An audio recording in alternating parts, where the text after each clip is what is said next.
নমস্কাৰ সকলোকে স্বাগতম জনাইছো লাভলি ষ্টাডিজ ইউটিউব চেনেলৰ নতুন এটা ভিডিঅ'লৈ।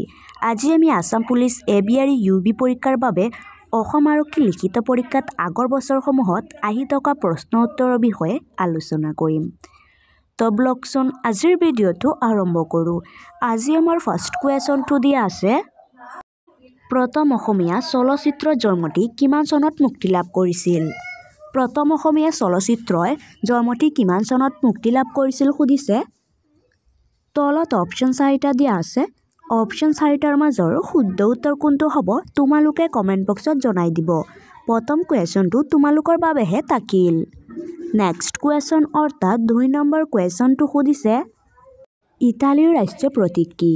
ইটালীৰ ৰাষ্ট্ৰীয় প্ৰতীক কি সুধিছে। তলত অপশ্যন 4টা দিয়া আছে। অপশ্যন 4টাৰ মাজৰ শুদ্ধ উত্তৰটো হ'ব অপশ্যন চি বগা বেত। ইটালীৰ ৰাষ্ট্ৰীয় প্ৰতীক হৈছে বগা বেত। নেক্সট কুৱেশ্যন অৰ্থাৎ 3 নম্বৰ কুৱেশ্যনটো সুধিছে, লণ্ডন কোনখন নদীৰ পাৰত অৱস্থিত? লণ্ডন কোনখন নদীৰ পাৰত অৱস্থিত সুধিছে। তলত অপশ্যন 4টা দিয়া আছে। অপশ্যন 4টাৰ মাজৰ শুদ্ধ উত্তৰটো হ'ব option B Thames. London Thames নদীৰ পাৰত অৱস্থিত। নেক্সট কুৱেশ্যন অৰ্থাৎ 4 নম্বৰ কুৱেশ্যনটো সুধিছে, ইজৰাইলৰ সাংসদক কি বুলি কোৱা হয়? ইজৰাইলৰ সাংসদক কি বুলি কোৱা হয় সুধিছে। তলত অপশ্যন 4টা দিয়া আছে। অপশ্যন 4টাৰ মাজৰ শুদ্ধ উত্তৰটো হ'ব অপশ্যন এ নেছেট। ইজৰাইলৰ সাংসদক নেছেট বুলি কোৱা হয়। নেক্সট কুৱেশ্যন অৰ্থাৎ 5 নম্বৰ কুৱেশ্যনটো সুধিছে, টাইৱানৰ ৰাজধানী চহৰ কি? টাইৱানৰ ৰাজধানী চহৰ কি সুধিছে। তলত অপশ্যন 4টা দিয়া আছে। অপশ্যন 4টাৰ মাজৰ শুদ্ধ উত্তৰটো হ'ব অপশ্যন এ টাইপে। টাইৱানৰ ৰাজধানী চহৰ হৈছে টাইপে। নেক্সট কুৱেশ্যন অৰ্থাৎ 6 নম্বৰ কুৱেশ্যনটো সুধিছে, পৃথিৱীৰ দীৰ্ঘতম মহাকাব্যখন কি? পৃথিৱীৰ দীৰ্ঘতম মহাকাব্যখন কি সুধিছে। তলত অপশ্যন 4টা দিয়া আছে। অপশ্যন 4টাৰ মাজৰ শুদ্ধ উত্তৰটো হ'ব অপশ্যন চি মহাভাৰত। পৃথিৱীৰ দীৰ্ঘতম মহাকাব্যখন হৈছে মহাভাৰত। নেক্সট কুৱেশ্যন অৰ্থাৎ 7 নম্বৰ কুৱেশ্যনটো সুধিছে, পৃথিৱীৰ বৃহত্তম মৰুভূমিখনৰ নাম কি? পৃথিৱীৰ বৃহত্তম মৰুভূমিখনৰ নাম কি সুধিছে। তলত অপশ্যন 4টা দিয়া আছে। অপশ্যন 4টাৰ মাজৰ শুদ্ধ উত্তৰটো হ'ব অপশ্যন বি এণ্টাৰ্কটিকা মৰুভূমি। পৃথিৱীৰ বৃহত্তম মৰুভূমিখনৰ নাম হৈছে এণ্টাৰ্কটিকা মৰুভূমি। নেক্সট কুৱেশ্যন অৰ্থাৎ 8 নম্বৰ কুৱেশ্যনটো সুধিছে, নিৰ্মল হৃদয় নামৰ অনাথ আশ্ৰমখন কোনে প্ৰতিষ্ঠা কৰিছিল? নিৰ্মল হৃদয় নামৰ অনাথ আশ্ৰমখন কোনে প্ৰতিষ্ঠা কৰিছিল সুধিছে। তলত অপশ্যন 4টা দিয়া আছে। অপশ্যন 4টাৰ মাজৰ শুদ্ধ উত্তৰটো হ'ব অপশ্যন ডি মাদাৰ টেৰেছা। নিৰ্মল হৃদয় নামৰ অনাথ আশ্ৰমখন মাদাৰ টেৰেছাই প্ৰতিষ্ঠা কৰিছিল। নেক্সট কুৱেশ্যন অৰ্থাৎ 9 নম্বৰ কুৱেশ্যনটো সুধিছে, মেগছেছে বঁটা লাভ কৰা প্ৰথম ভাৰতীয় কোন?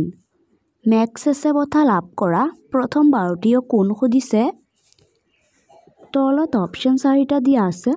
অপশ্যন 4টাৰ মাজৰ শুদ্ধ উত্তৰটো হ'ব অপশ্যন এ বিনোৱা ভাবে। মেগছেছে বঁটা লাভ কৰা প্ৰথম ভাৰতীয় আছিল বিনোৱা ভাবে। নেক্সট কুৱেশ্যন অৰ্থাৎ 10 নম্বৰ কুৱেশ্যনটো সুধিছে, বৈদ্যুতিক ক্ষমতাৰ SI একক কি? বৈদ্যুতিক ক্ষমতাৰ SI একক কি সুধিছে। তলত অপশ্যন 4টা দিয়া আছে।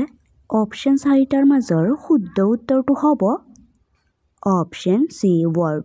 বৈদ্যুতিক ক্ষমতাৰ SI একক হৈছে ৱাট। নেক্সট কুৱেশ্যন অৰ্থাৎ 11 নম্বৰ কুৱেশ্যনটো সুধিছে, তলৰ কোনবিধ মানুহৰ হৰম'নৰ অভাৱত হোৱা ৰোগ? তলৰ কোনবিধ ৰোগ মানুহৰ হৰম'নৰ অভাৱত হোৱা ৰোগ সুধিছে। তলত অপশ্যন 4টা দিয়া আছে। অপশ্যন 4টাৰ মাজৰ শুদ্ধ উত্তৰটো হ'ব অপশ্যন এ ডায়েবেটিছ। ডায়েবেটিছ ৰোগ মানুহৰ হৰমনৰ অভাৱত হোৱা ৰোগ। নেক্সট কুৱেশ্যন অৰ্থাৎ 12 নম্বৰ কুৱেশ্যনটো সুধিছে ৰাষ্ট্ৰীয় সংঘৰ নিৰাপত্তা পৰিষদৰ স্থায়ী সদস্য সংখ্যা কিমান? ৰাষ্ট্ৰীয় সংঘৰ নিৰাপত্তা পৰিষদৰ স্থায়ী সদস্য সংখ্যা কিমান সুধিছে। তলত অপশ্যন 4টা দিয়া আছে।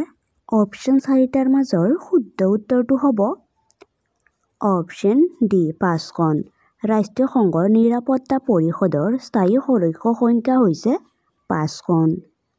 নেক্সট কুৱেশ্যন অৰ্থাৎ 13 নম্বৰ কুৱেশ্যনটো সুধিছে অসমীয়া জনপ্ৰিয় তথা প্ৰসিদ্ধ কবিতা মমতাৰ চিঠি কবিতাটো কাৰ? অসমীয়া জনপ্ৰিয় তথা প্ৰসিদ্ধ কবিতা মমতাৰ চিঠি কবিতাটো কাৰ ৰচনা সুধিছে। তলত অপশ্যন 4টা দিয়া আছে। অপশ্যন 4টাৰ মাজৰ শুদ্ধ উত্তৰটো হ'ব অপশ্যন বি হেম বৰুৱা। অসমীয়া জনপ্ৰিয় তথা প্ৰসিদ্ধ কবিতা মমতাৰ চিঠি কবিতাটো হেম বৰুৱাৰ ৰচনা কৰা। নেক্সট কুৱেশ্যন অৰ্থাৎ 14 নম্বৰ কুৱেশ্যনটো সুধিছে কোনখন নদীক দক্ষিণ ভাৰতৰ গংগা বুলি কোৱা হয়? কোনখন নদীক দক্ষিণ ভাৰতৰ গংগা বুলি কোৱা হয় সুধিছে। তলত অপশ্যন 4টা দিয়া আছে। অপশ্যন 4টাৰ মাজৰ শুদ্ধ উত্তৰটো হ'ব অপশ্যন এ কাবেৰী। কাবেৰী নদীক দক্ষিণ ভাৰতৰ গংগা বুলি কোৱা হয়। নেক্সট কুৱেশ্যন অৰ্থাৎ 15 নম্বৰ কুৱেশ্যনটো সুধিছে গোদাবৰী নদীৰ উৎপত্তি স্থান কি? গোদাবৰী নদীৰ উৎপত্তি স্থান কি সুধিছে। তলত অপশ্যন 4টা দিয়া আছে। অপশ্যন 4টাৰ মাজৰ শুদ্ধ উত্তৰটো হ'ব অপশ্যন এ নাছিক। গোদাবৰী নদীৰ উৎপত্তি স্থান হৈছে নাছিক।